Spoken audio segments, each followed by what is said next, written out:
photographic memory, an artistic memory. We're able to, kind of just do that with everything and everyone, and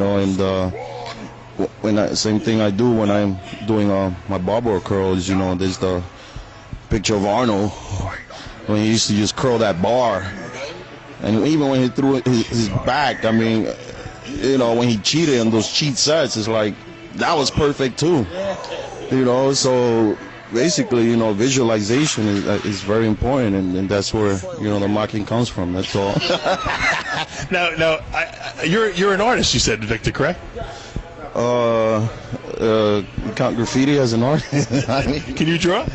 Yeah, that's how I started, drawing, and basically drawing, perfect physiques from comic books, and that's why I got into it. It was one of the things I've always said. My body is a canvas, and that's why I started working out, and that's why I was very critical of my physique and building it and saying, okay, this is what I'm gonna do, So if you told me, you need to work on your delts, I would say no.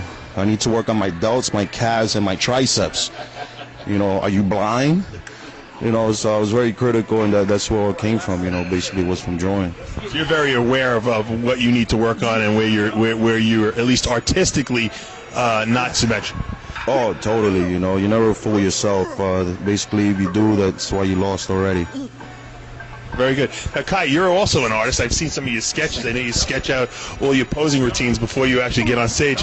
How is your art applied to the bodybuilding stage? Well, I think we've had this conversation before. I believe very, very strongly that every competitive bodybuilder at some level has to, at some point, deal with the development of their artistic eye, as they are sculpting and working on their masterpiece. They're the Michelangelo of their own masterpiece, the human body. This is your living, breathing, walking sculpture. This is your painting, your masterpiece. And that is how we visit the idea of symmetry and proportion, and that's how we identify line and gesture. If you looked at what Victor did when he demonstrated those poses, that were very Frank Zane-like, very artistic, they spoke volumes of an artistic mind, and I think that is something that every competitive bodybuilder at some point has to come to terms with in the continuum of their development as a champion. Maybe you guys ought to start a company together where you do physique assessment. Everyone, top pro bodybuilders and top amateurs will come to you guys. You will draw their bodies, and you will construct and show them where they need to make improvements. And you can give them a bill for that, Kai. You go into business. Right.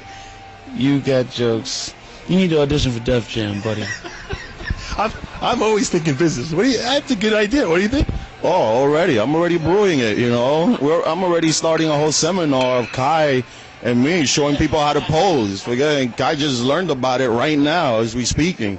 So we are going to make money. We're going to teach guys, how to stand, how to pose, how to be able to show their own physiques, and as Dave mentioned before, how to show, how to hide, and your weak points and show your most powerful points. So, you guys start,